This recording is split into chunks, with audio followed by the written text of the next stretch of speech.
Hello, আসসালামু আলাইকুম। ওয়ালাইকুম সালাম। এই যে দেখতেছেন একটা আকাশি কাঠের মরসুকাস, হ্যাঁ ৬৫,০০০ টাকা এটার দাম।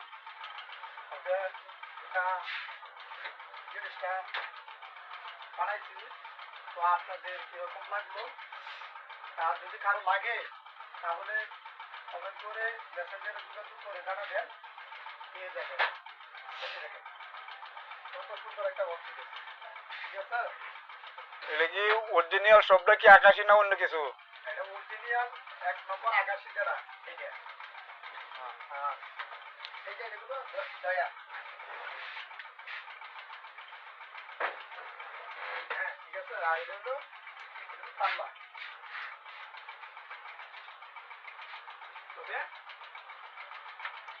জিনিস বানাইতে গেলে অনেকেই বানায়, বানানোর পরে যাও মানে এটা আমার যে বাপ নমুনা দিয়ে আমি চেষ্টা করছি। এটা আপনাদের কিরকম লাগলো? এটা সাইজ সাইজ কত কত? এটা সাইজ হচ্ছে ৭.৫ ফিট উচ্চতাটা, হ্যাঁ আর এটা হলো ৬ ফুট। আর আর এটা একটা দেশি টিভি আকাশি কাঠের। এটা সাইজ কত? এটা সাইজ উচ্চতাটা এটাও ৭.৫ ফিট, আর হার হচ্ছে ৬ ফিট। দুইটা ডয়ার সাইডে দুই পাল্লা। পাল্লা আর দুইখানে যে গ্লাস, মাঝে দুইটা, আর এই মাঝখানে আয়না, ঠিক আছে? তবে আপনারা যদি কারো লাগে তাহলে মেসেঞ্জারে যোগাযোগ করবেন। ভালো জিনিস কিনতে গেলে ভালো টাকা লাগবে। রাখি, আল্লাহ হাফেজ।